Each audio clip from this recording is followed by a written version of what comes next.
Assalamualaikum warahmatullahi wabarakatuh. Apa kabar teman-teman? Tahu nggak, ada langkah berani dari Bapak Purbaya dan Bapak Prabowo yang bikin para mafia dan pejabat korup ketakutan. Mau tahu apa itu? Nggak usah lama-lama, kita simak penjelasannya. Percuma kita merdeka 80 tahun kalau ternyata ekonomi kita masih disetir sama asing dan IMF. Tiap kali Prabowo sama Purbaya mau bikin kebijakan yang untungin rakyat kecil, lembaga internasional langsung nakut-nakutin kalau Indonesia bakal bangkrut. Pertanyaannya, kita ini negara berdaulat atau cuma jongos asing yang harus minta izin buat makmurin rakyat sendiri? Video ini bakal jelasin kenapa dunia luar ketakutan lihat Indonesia mulai berani bilang tidak pada aturan main mereka. Kalian di tim mana? Tim takut asing atau tim harga diri bangsa? Tapi sebelum kita bedah lebih dalam, saya minta satu hal dari kalian. Video ini bukan cuma soal berita, ini soal perlawanan kita sebagai rakyat kecil. Para pejabat bersih seperti Purbaya dan Prabowo pasti akan dihujani fitnah dan serangan, karena mereka berani menyentuh periuk nasi para mafia. Maka dari itu, jangan biarkan mereka berjuang sendirian. Tekan tombol like sekarang juga sebagai tanda kalian berdiri bersama kebenaran, subscribe, dan nyalakan loncengnya agar suara rakyat tidak bisa dibungkam oleh narasi pesanan. Dan yang paling penting, share video ini ke semua grup WhatsApp atau media sosial kalian. Satu kali kalian membagikan video ini, berarti satu langkah kita meruntuhkan tembok ketakutan yang dibangun para koruptor. Kita ingin tunjukkan kalau rakyat Indonesia dari Sabang sampai Merauke sudah bersatu dan mulai melek. Coba absen dulu di kolom komentar, kalian dari daerah mana? Mari kita lihat seberapa luas barisan rakyat yang sudah siap melawan penindasan ini. Sudah siap? Mari kita bongkar pembahasannya satu persatu. Satu hal yang harus kita sadari sejak awal adalah ekonomi kita selama ini seperti mesin yang sengaja dibuat rusak dari dalam. Bayangkan sebuah rumah besar bernama Indonesia yang tanahnya subur dan emasnya melimpah, tapi penghuninya justru kesulitan makan hanya karena kuncinya dipegang oleh orang lain. Purbaya muncul bukan sebagai pejabat yang hanya duduk di belakang meja, tapi dia bertindak seperti montir yang berani membongkar bagian paling kotor dari mesin ekonomi kita. Selama puluhan tahun kita dibiasakan dengan istilah-istilah ekonomi yang rumit seperti defisit fiskal atau moneter. Padahal di balik bahasa langit itu ada kenyataan pahit. Uang rakyat seringkali diputar-putar hanya untuk menguntungkan segelintir elit, sementara kita yang di bawah harus mengencangkan ikat pinggang. Keberanian Purbaya terlihat saat dia secara belak-belakan menyentuh hal yang selama ini dianggap tabu, yaitu bagaimana uang negara dikelola dan terkadang disembunyikan. Dalam sebuah rapat penting, dia membongkar rahasia umum bahwa BI yang selama ini kita anggap sebagai lembaga suci yang independen ternyata punya sisi gelap. Purbaya mengungkapkan bahwa BI seringkali tidak seindependen yang kita bayangkan. Saat terjadi krisis, alih-alih menyelamatkan rakyat kecil yang sedang sekarat, lembaga-lembaga keuangan ini justru seringkali lebih sibuk menjaga kepentingan kelompok tertentu atau pasar modal agar tetap terlihat cantik di mata asing. Ini adalah pengkhianatan terhadap amanat rakyat. Lebih parah lagi, Purbaya membongkar skandal dana CSR Bank Indonesia. Coba kalian pikir pakai logika sederhana. BI itu lembaga negara, bukan perusahaan swasta yang cari untung. Uangnya berasal dari APBN alias dari pajak yang kita bayar tiap kali beli pulsa atau makan di warung. Tapi anehnya, mereka punya dana sumbangan atau CSR yang justru mengalir ke kantong Komisi 11 DPR. Ini kan aneh bin ajaib. Sejak kapan lembaga negara memberikan sumbangan ke lembaga negara lain yang tugasnya justru mengawasi mereka? Ini bukan sekedar sumbangan, ini bau-baunya seperti upaya menjinakkan pengawas agar mata mereka tertutup saat melihat ketidakberesan. Tidak berhenti di situ, Purbaya juga menyoroti fenomena dana mengendap di daerah. Kalian mungkin kaget mendengar bahwa ada pemerintah daerah yang membiarkan uang triliunan rupiah cuma parkir di bank. Alasannya mungkin prosedural, tapi faktanya uang triliunan itu kalau didiamkan sebulan saja bisa menghasilkan bunga puluhan miliar rupiah. Pertanyaannya, bunga itu buat siapa? Apakah buat bangun sekolah atau jalan rusak di desa kalian? Kenyataannya dana besar ini sering jadi mainan politik. Mereka lebih senang melihat uang itu berbunga di bank daripada berubah menjadi pupuk murah buat petani atau bantuan modal buat pedagang pasar. Saat Purbaya minta semua kepala daerah diperiksa soal dana mengendap ini, para pejabat yang merasa terusik langsung panik. Mereka mulai menyerang Purbaya dengan alasan teknis akuntansi yang membingungkan rakyat. Padahal intinya cuma satu, mereka tidak mau sumber cuan tambahan mereka diganggu. Purbaya tahu betul bahwa selama uang rakyat diparkir untuk mengejar bunga, maka selama itu pula pembangunan akan berjalan di tempat, sementara para mafia birokrasi makin gendut. Masalah utama yang membuat ekonomi kita selalu terasa berat bagi rakyat kecil adalah sebuah sistem yang sudah mendarah daging, yang sering disebut sebagai sistem riba atau ekonomi rente. Bagi banyak orang awam, istilah ini mungkin terdengar seperti urusan agama semata. Tapi Purbaya membongkar bahwa ini adalah urusan perut dan dapur kita semua. Sistem ini bekerja seperti benalu. Ia tidak menghasilkan barang, tidak menanam padi, dan tidak membangun pabrik. Tapi ia mengambil keuntungan paling besar dari keringat orang yang bekerja. Purbaya dan Prabowo melihat bahwa selama Indonesia masih terjebak dalam logika uang harus menghasilkan bunga yang tinggi, maka rakyat tidak akan pernah benar-benar merdeka secara ekonomi. Bayangkan seorang pedagang bakso atau petani yang butuh modal untuk usahanya. Mereka meminjam uang ke bank namun bunga yang harus dibayar begitu mencekik. Akhirnya, keuntungan dari jualan bakso atau hasil panen habis untuk membayar bunga bank, bukan untuk menyekolahkan anak atau memperbaiki rumah. Inilah yang disebut Purbaya sebagai jebakan abadi. Negara seharusnya hadir untuk membantu rakyatnya produktif, bukan malah ikut-ikutan jadi rentenir lewat bank-bank milik negara. Ironisnya, bank-bank plat merah yang modalnya berasal dari pajak kita sendiri seringkali memberikan bunga kredit yang sangat tinggi kepada rakyat kecil, sementara mereka memberikan bunga deposito yang sangat rendah kepada nasabah biasa. Margin atau selisih keuntungan itulah yang membuat bank terlihat kaya raya dengan gedung-gedung mewah, sementara nasabahnya tetap merayap di bawah garis kemiskinan. Purbaya mengusulkan ide yang membuat para elit perbankan gemetar, bunga 0%. Bagi para pakar ekonomi yang sudah terbiasa dengan sistem global, ide ini dianggap gila atau utopia. Mereka akan berargumentasi dengan rumus-rumus rumit bahwa tanpa bunga, bank akan bangkrut atau inflasi akan meledak. Tapi Purbaya membalik logika itu dengan sangat sederhana. Lihatlah negara-negara maju seperti Jepang, Jerman, atau Korea Selatan. Di sana bunga bank sangat rendah bahkan mendekati nol. Hasilnya apa? Rakyatnya berani berinovasi, berani membuka usaha, dan ekonomi mereka tumbuh dari sektor real, bukan dari sektor sulap angka di layar monitor. Purbaya ingin Indonesia mencontoh itu. Jika pemerintah bisa menyuntikkan dana ratusan triliun rupiah untuk menyelamatkan bank-bank besar saat krisis, kenapa pemerintah tidak bisa memberikan likuiditas yang sama agar bank bisa menyalurkan kredit tanpa bunga kepada rakyatnya sendiri? Disinilah peran Prabowo menjadi sangat krusial. Prabowo memahami bahwa kedaulatan sebuah bangsa tidak ditentukan oleh berapa banyak tank atau pesawat tempur yang dimiliki, tapi dengan kedaulatan ekonominya. Selama ekonomi kita masih disetir oleh aturan main asing melalui lembaga seperti IMF atau Bank Dunia, kita tidak akan pernah berani menurunkan bunga bank. Kenapa?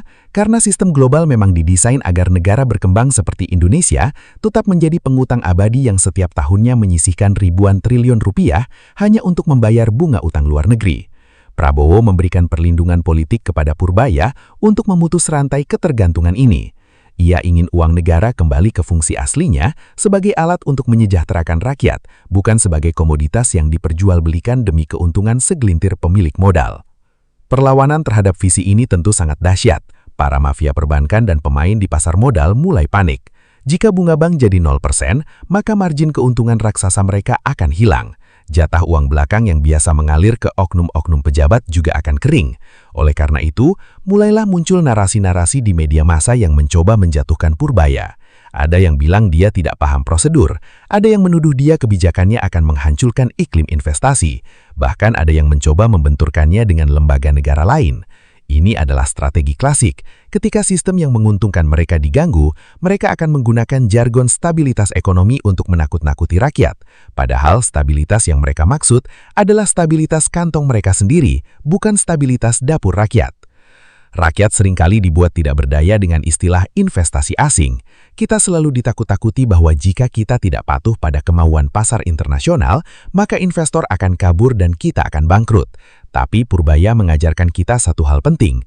Investasi yang terhebat adalah investasi kepada rakyat sendiri. Jika petani punya modal tanpa bunga, mereka bisa beli bibit dan pupuk berkualitas sehingga harga beras jadi murah. Jika pedagang kecil bisa pinjam uang tanpa jaminan yang memberatkan, mereka tidak perlu lagi lari ke pinjol atau rentenir yang mencekik leher. Inilah ekonomi kerakyatan yang sesungguhnya. Ekonomi yang digerakkan oleh nurani, bukan oleh keserakahan. Purbaya juga menyoroti perilaku bank-bank kita yang seringkali lebih suka meminjamkan uang kepada korporasi besar atau bermain di surat utang negara daripada menyentuh UMKM. Alasannya selalu sama, risiko tinggi. Padahal saat krisis ekonomi 98 atau pandemi kemarin, siapa yang terbukti paling tahan banting? Bukankah UMKM? Perusahaan raksasa justru banyak yang tumbang dan minta disuntik dana rakyat, bailout. Sementara pedagang pasar tetap berjuang meski terseok-seok. Maka sangat tidak adil jika uang rakyat yang dikelola bank justru lebih banyak dinikmati oleh mereka yang sudah kaya, sementara rakyat kecil hanya kebagian ampasnya. Oke, kembali lagi kepada saya, pembawa atau orang yang melanjutkan pembahasan video yang sudah kita tonton tadi. Oke, mari kita lanjut. Dengan dukungan penuh dari Bapak Presiden Prabowo Subianto dan Bapak Purbaya mulai memangkas birokrasi yang memperlambat penyaluran dana ke bawah.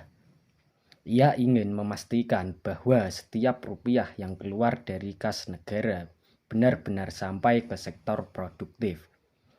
Ini adalah perang ideologi yang sunyi tapi mematikan bagi para penindas. Perang antara mereka yang ingin melestarikan sistem uang cari uang melawan mereka yang ingin mengembalikan uang untuk bekerja bagi rakyat kecil.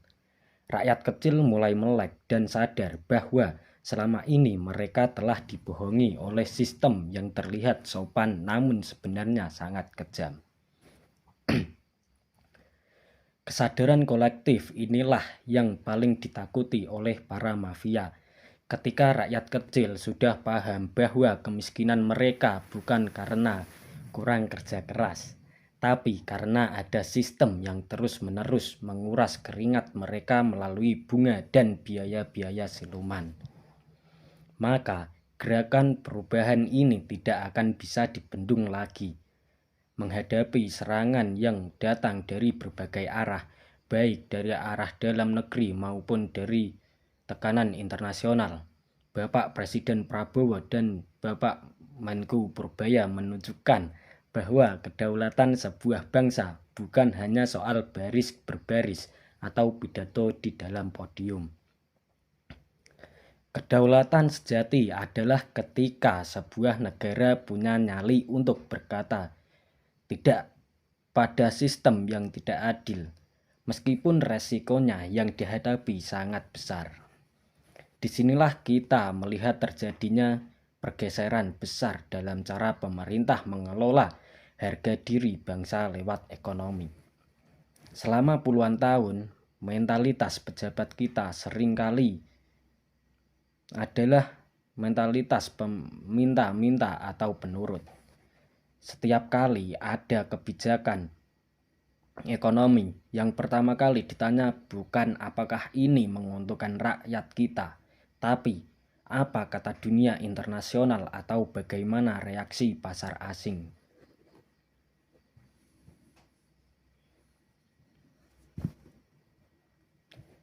Mentalitas inferior atau merasa rendah diri inilah yang sedang dihancurkan oleh duet kepemimpinan ini. Presiden Bapak Prabowo paham betul bahwa politik tanpa kontrol atas uang hanyalah omong kosong.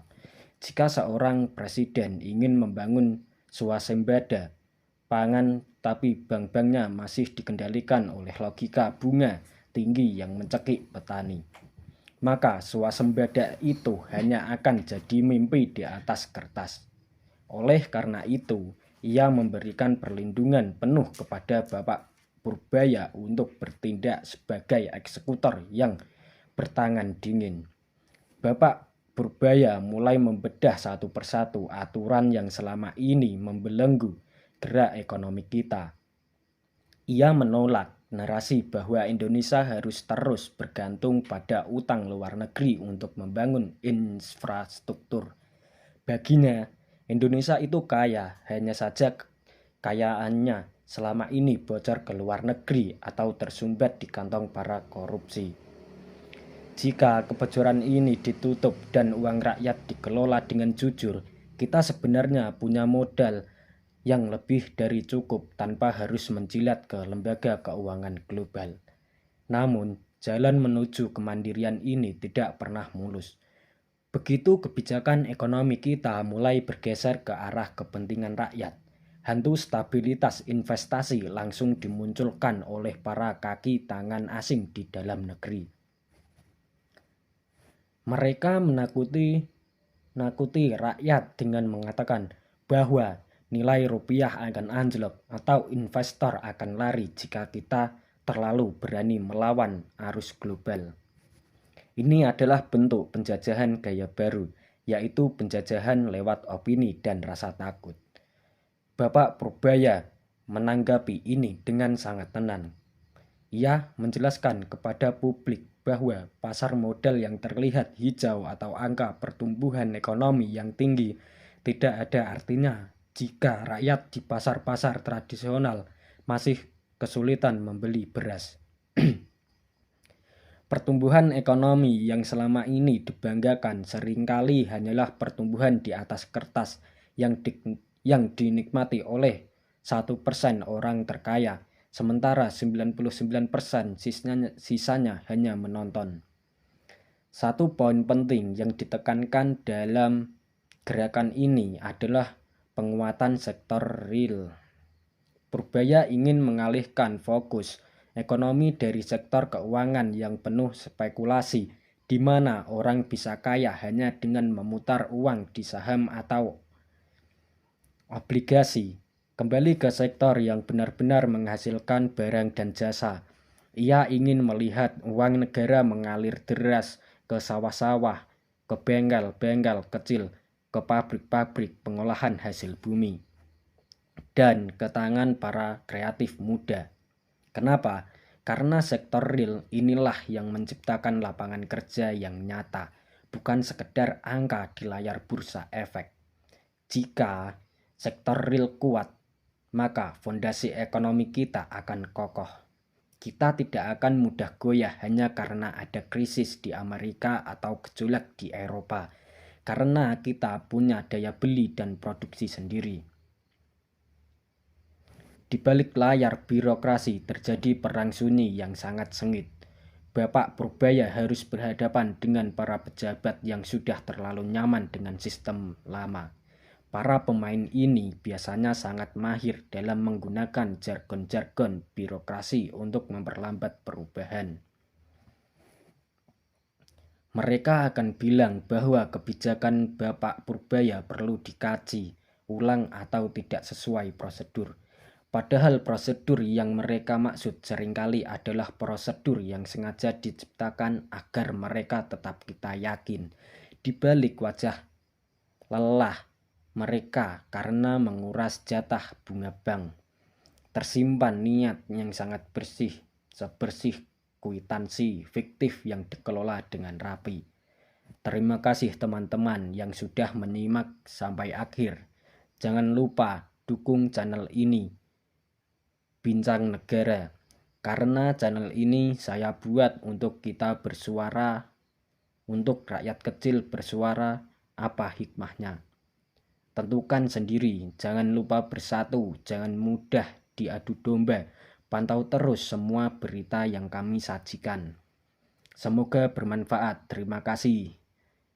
Sampai berjumpa kembali di video terbaru dari Bincang Negara. Sebelumnya saya meminta maaf sekali kalau saya menjelaskannya belum sangat sempurna. Dan saya berharap sekali kepada teman-teman yang sudah menyimak video dari awal sampai akhir maupun melihatnya tidak sampai akhir. Saya sangat berterima kasih banget kepada teman-teman yang sudah menonton video dari uploadan saya pribadi. Dan jangan lupa berikan komentar yang baik di bawah ini. Dan jangan sama sekali menjelekkan orang yang tidak bersalah maupun yang bersalah. Komen dengan pemikiran yang jernih tanpa menjatuhkan satu sama lain. Saya, pembawa atau orang yang meneruskan pembahasan video ini, sangat berterima kasih, dan saya harap orang yang menonton di channel ini diberikan kesehatan dan kelancaran dan rezeki yang sangat lancar. Terima kasih. Wassalamualaikum warahmatullahi wabarakatuh. Merdeka!